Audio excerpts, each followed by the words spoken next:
Kia ora whānau, how you doing?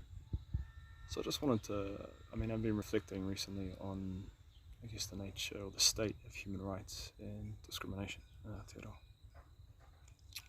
A couple of years ago I was supporting a young man who was living on the street. We were desperately trying to find him a place to stay.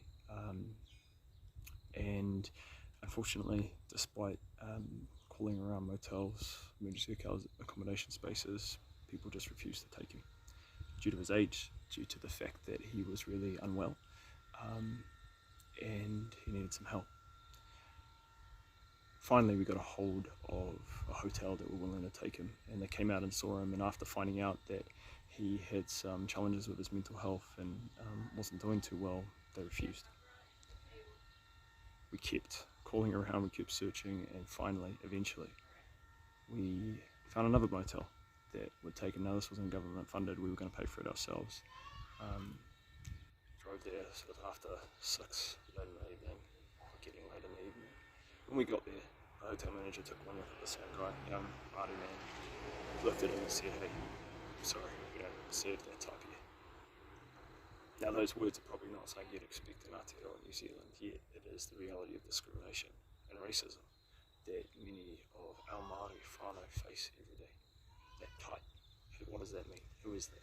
You see, that young man, he didn't just represent himself, he represented a whole narrative, a whole racist narrative around what it means to be a young Māori lad. That is a story that still is embedded in our society about, male Māori criminality. That he was judged based on just what he looked like and nothing else. This man knew nothing about it. Didn't know he was in a service or part of a charity or was getting support or anything. Just one look at him and said, "We don't serve that type here." Now there's been a lot of talk recently about the fact that our human rights have suddenly been stripped away, that Aotearoa was this beautiful place and now suddenly we're not, due to the mandates and X, Y and Z. I don't want to get into that, but I think it's important we take a step back and recognise the manner in which human rights have never been fully granted to all of our people all the time. That actually for a lot of our tangata whenua, tangata moana, that human rights have been a privilege that they have not always been able to guarantee. That the right to housing, that the right to a livable income, that the right to food and safe place to live is still not a right that is granted to so many of our people. As we have this conversation, let's not forget that. Kia ora.